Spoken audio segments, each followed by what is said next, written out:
KN. Rajanna ಅವರನ್ನ ಸಚಿವ ಸಂಪುಟದಿಂದ ಕೈಬಿಟ್ಟಂತಹ ಹಿನ್ನೆಲೆಯಲ್ಲಿ ಈಗಾಗಲೇ ಮಧುಗಿರಿ ಪಟ್ಟಣದಲ್ಲಿ ಬಂದ್ನ ವಾತಾವರಣ ಕಂಡು ಬರ್ತಾ ಇದೆ. ದೃಶ್ಯದಲ್ಲಿ ನೋಡಬಹುದು, ಈಗಾಗಲೇ ಏನು ಮಧುಗಿರಿಯ ಪ್ರಮುಖ ರಸ್ತೆಗಳಿದಾವೆ, ಆ ಒಂದು ಪ್ರಮುಖ ರಸ್ತೆಗಳಲ್ಲಿ ಕೆ.ಎನ್. ರಾಜಣ್ಣ ಅವರ ಅಭಿಮಾನಿ ಬಳಗ ಜೊತೆಗೆ ರಾಜೇಂದ್ರ ರಾಜಣ್ಣ ಅವರ ಅಭಿಮಾನಿ ಬಳಗದ ವತಿಯಿಂದ ಏನು ಇವತ್ತು ಬೆಳಗ್ಗೆ ಒಂದು ಸಭೆಯನ್ನ ಮಾಡಿದ್ರು. ಆ ಸಭೆಯ ಬಳಿಕ ಮಧ್ಯಾಹ್ನ 1 ಗಂಟೆಯಿಂದ ಒಂದು ಮಧುಗಿರಿಯನ್ನ ಬಂದ್ ಮಾಡ್ತೀವಿ ಎನ್ನುವಂತಹ ಕರೆಯನ್ನ ನೀಡಿದ್ರು. ಆದ್ರೆ 12 ಗಂಟೆಗೆ ಅಭಿಮಾನಿಗಳು ಸ್ವಯಂ ಪ್ರೇರಿತವಾಗಿ ಪ್ರತಿಭಟನಾ ಮೆರವಣಿಗೆಯನ್ನ ನಡೆಸಿದ್ರು.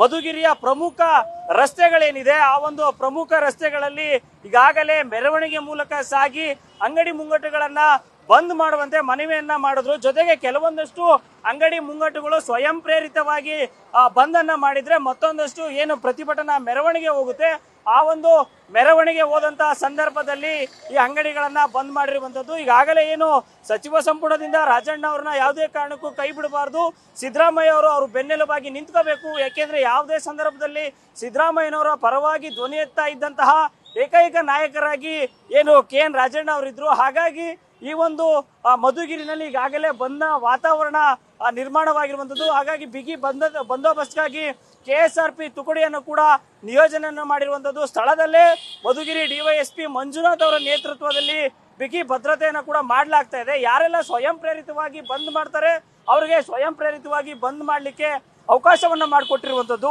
ಇನ್ನು ಮನವಿಯನ್ನು ಕೂಡ ಪ್ರತಿಭಟನಾಕಾರರು ಮಾಡ್ತಾ ಇದ್ದಾರೆ, ಬಂದ್ ಮಾಡ್ರಿ ಅನ್ನುವಂಥದ್ದು. ಸಂಜೆ 5 ಗಂಟೆವರೆಗೂ ಕೂಡ ಈ ಒಂದು ಬಂದ್ ಮುಂದುವರಿಯುವಂತಹ ಎಲ್ಲಾ ಸಾಧ್ಯತೆಗಳು ಕೂಡ ಕಂಡು ಬರ್ತಾ ಇರುವಂತದ್ದು. ಕ್ಯಾಮ್ರಾ ಪರ್ಸನ್ ಪ್ರವೀಣ್ ಜೊತೆ ಮಧು ಇಂಗಳಿದಾಳ್, ನ್ಯೂಸ್ ಫಸ್ಟ್ ತುಮಕೂರು.